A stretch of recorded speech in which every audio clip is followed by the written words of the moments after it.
We are seeing outrage and condemnation against Donald Trump, not only in the streets of the United States, but also around the world. I have a video to show you from Switzerland in Europe where people took to the streets to mock and protest against Donald Trump and Elon Musk. But before I show you that video, I want to show you one from just the other day here in the United States. Protesters assembled inside of Trump Tower in Manhattan and protested once again and against him, his administration, Elon Musk, and everything they're doing. Just take a look at this clip. It is fascinating.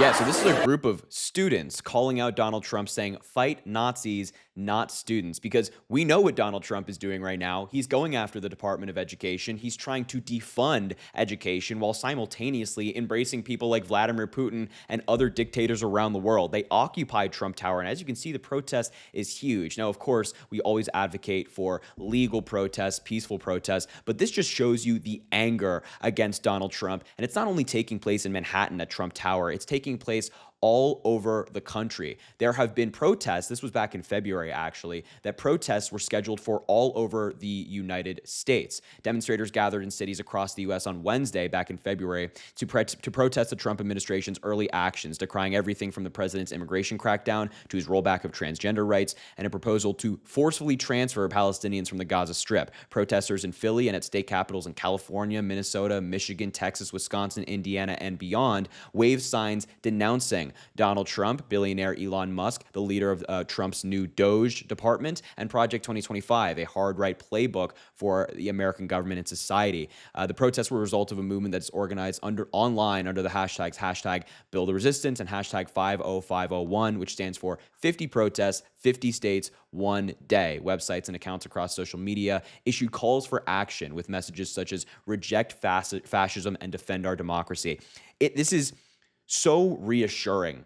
You know what I mean? After the election, there was so much depression and sadness, and it felt like we really couldn't do enough. We couldn't get involved and really push back against Donald Trump. A lot of these folks in this country are saying, hey, we're not going to sit down and die and let Donald Trump kick us and just do whatever he wants. We're going to get out there in the streets, make our voices heard, and also make Donald Trump's life a living hell. I mean, if his public opinion is dropping, his approval rating is dropping, as it is right now, his political capital continues to diminish, meaning that he can't just take these outright extreme positions that he once would, because the midterms are not that far away. We could wipe out the Republicans in the House and the Senate and virtually block any of Donald Trump's ability to do the major things that he's trying to do right now. But I really want to show you this clip of these protests in Switzerland. And as you can see from the screenshot just on your screen right now, the Swiss aren't playing around. I mean, they are really breaking out all the stops to let the world and, of course, the United States know how they feel about Donald Trump. And I think you're probably going to agree with a lot of what you see at this protest. Just take a look.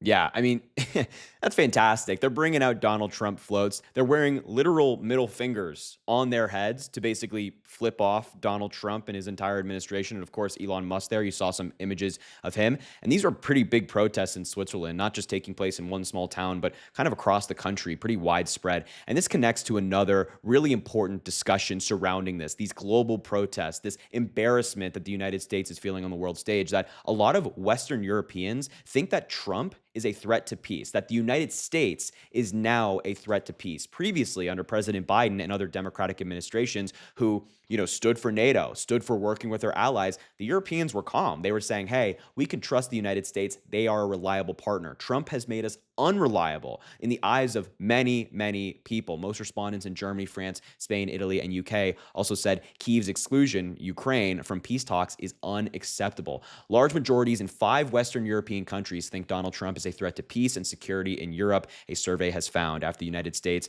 President Donald Trump assailed Vladimir Zelensky and suspended military aid to Ukraine. The YouGov polling of France, Germany, Italy, and Spain, and the UK was carried out in a dramatic week that left Europe's leaders scrambling to respond to the prospect of the U.S. pulling long-term support from Ukraine and its European allies. As the EU debates, their own form of support for Ukraine, they're paying attention to the United States, looking to us for guidance. And right now we have someone in the Oval Office who can't provide that guidance, who is quite literally a man-child. So here's the poll right here. Donald Trump as a threat to peace. How big a threat to peace and security in Europe do you consider Trump? In Britain, 49% of respondents said very big. 49% of almost 50% of people that were polled said that Donald Trump is a very big threat to peace. 29% said fairly big. And then 5% said don't know, and only 11% said not much, and only 7% said not at all. So for not much and not at all, it's only 18% of people who don't view Donald Trump as a threat to peace. Germany has similar numbers, with 48% saying very big, 26% saying fairly big. Spain at 44% very big, and 31% fairly big. This is across the board. You're seeing this in European nations across the continent. Most Europeans think it's unacceptable to exclude Kyiv or Europe from peace talks. And while many think Russia would probably attack Ukraine even after a peace deal, opinions are divided on Franco-British proposals to deploy European peacekeepers. All of these other European countries agree as well that Vladimir Putin is a threat to peace. They're kind of putting Donald Trump and Putin on the same scale of saying, like, yeah, both of these men, both of these wannabe dictators, in Putin's instance, a dictator, are completely threats to the peace. They're not interested in actually establishing a long-lasting agreement that maintains peace in the region. This is the view of the United States on the world stage right now, where we have Donald Trump, who's interfering with negotiations, who's doing these absurd things in the United States, attacking our allies. All of these countries won't just stand by idly and say, well, they're big brother, they're the United States, we have to support them. No, they will stand up for themselves, and they will push away the United States. We're already seeing a lot of elected leaders in the EU and in different European countries saying, we have to find a future without the United States. They are no longer reliable. We can't keep playing this game where, every 4 years do we wonder if a wannabe dictator is going to come into the office and screw us over as well in the process. So this is just very concerning for the United States, very bad for us, considering that we are only strong because we have strong allyships around the world. And that if we are isolated, we don't have any allies, don't have any trading partners, the United States won't be able to exist in the current state that we know it. So just wanted to show you these protests taking place in Europe, in the United States, and of course, the view of Donald Trump all around the world. I appreciate you watching this video. Make sure to subscribe down below. It goes an incredibly long way. I really appreciate it. Drop a like on the video, comment. Let me know what you think about all this. And of course, I hope you have an amazing day, and we will talk soon.